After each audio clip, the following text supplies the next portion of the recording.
নমস্কার বন্ধুরা, মিষ্টি অ্যান্ড মমস কিচেনের চ্যানেলে আপনাদের সবাইকে স্বাগত জানাই। দেখতেই পাচ্ছেন গাছ থেকে একদম টাটকা শিম তুলে নেওয়া হচ্ছে। আমার মা ছেলে সবাই মিলে শিমগুলো তুলে নিচ্ছে। না তুমি তো শিম, দাদাও একটা তুলুক। না দাদা একটা তোলো। আমার এই শিম লেগে গায়ে চুলকাচ্ছিল, তাই বিমানটা খুব মোটা হয়ে গেছে। আমার আজকের রেসিপি সর্ষে বাটা দিয়ে শিমের তেল ঝাল। এটা বানানো অত্যন্ত সহজ আর খুব টেস্টিও হয়। আর তাছাড়া বাড়িতে মাছ মাংস না থাকলে এইভাবে আপনারা যদি শিম রান্না করে নেন তাহলে কিন্তু খেতেও খুব টেস্টি হবে, আর বাড়িতে অতিথি আসলে তাদেরও খুব ভালো লাগবে এবং সকলেরই, পরিবারের সকলেরই খুব ভালো লাগবে। তো চলুন চটপট দেখে নিই রেসিপিটা কিভাবে বানানো যাবে আর কি কি উপকরণ লাগছে। তো এখানে নিয়ে নিয়েছি শিম, এটা একদম টাটকা গাছের শিম। আর এটাকে শুধু দুটো সাইড কেটে শিরা যেটা থাকে সেটাকে তুলে পরিষ্কার করে ধুয়ে রাখা আছে। পেঁয়াজ কুচি, পেঁয়াজটা একটু বেশি পরিমাণেই লাগবে। এখানে 3টে মিডিয়াম সাইজের পেঁয়াজ কুচি করে রাখা আছে। চিড়ে রাখা আছে কাঁচা পাকা লঙ্কা, আর লাগছে সর্ষের তেল ফোড়নের জন্য, কালো জিরে, শুকনো লঙ্কা, পরিমাণ মতন লবণ, এখানে আছে চিনি, হলুদ আর সর্ষে বাটা। সর্ষের মধ্যে আছে আপনার লবণ আর কাঁচা লঙ্কা দিয়ে আমি মিক্সিতে পেস্ট বানিয়ে নিয়েছি।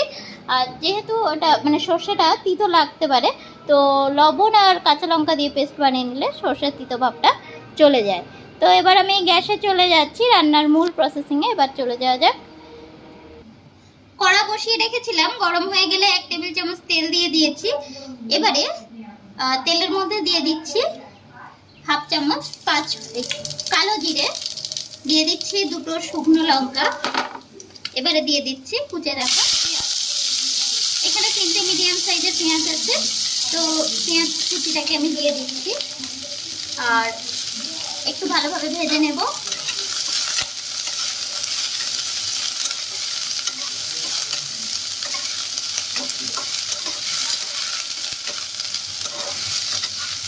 পেঁয়াজটাকে দিয়ে একটু সময় ধরে ভেজে নিতে হবে।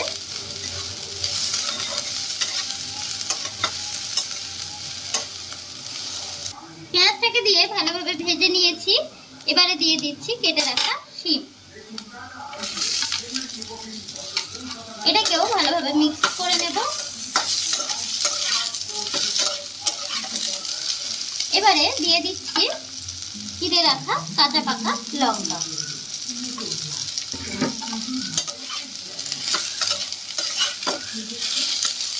সবকিছুকে ভালোভাবে মিশিয়ে নেব।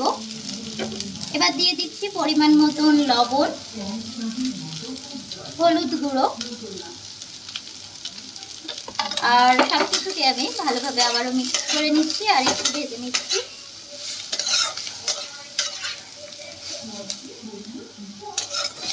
দেখুন সবকিছুকে সুন্দর করে মিক্স করে নিয়েছি।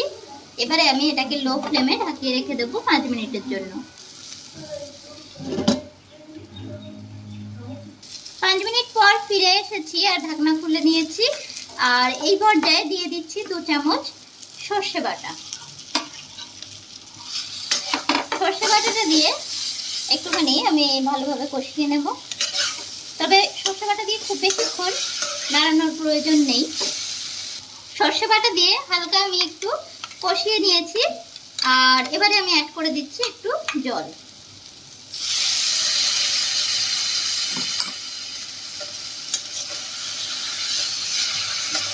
জলটা দিয়ে আমি একটু নেড়ে দিচ্ছি। খুব অল্প পরিমাণে জল দিলাম, কারণ জলটা কিন্তু একেবারেই শুকিয়ে আসবে।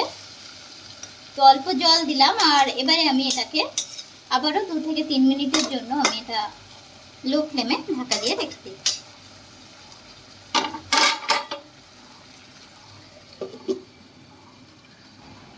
এবার ঢাকনা খুলে অল্প একটু চিনি আমি এর মধ্যে অ্যাড করে দিলাম।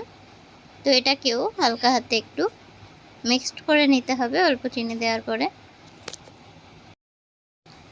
হালকা হাতে এবার এটাকে মিক্সড করে নিয়েছি। আর উপর থেকে আমি এবারে একটু সর্ষের তেল দিয়ে দিচ্ছি। ছোট চামচে করে আমি কয়েক চামচ সর্ষের তেল এর মধ্যে দিয়ে দিলাম। তো এবার সেটাকেও আমি হালকা হাতে মিক্সড করে নিলাম। আর সর্ষে বাটার তরকারিতে লাস্টে একটু কাঁচা সর্ষের তেল দিলে কিন্তু টেস্টটা ভালোই আসে। তো এটাকেও দেখুন আমি ভালোভাবে মিক্সড করে নিয়েছি। আর এটাকে আমি আবারও 2-3 মিনিটের জন্য ঢাকা দিয়ে রেখে দেব লো ফ্লেমে।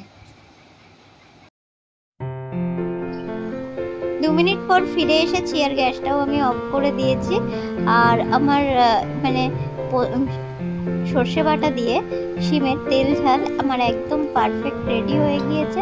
এবার এটা আমি সার্ভিং প্লেটে সার্ভ করে দেব।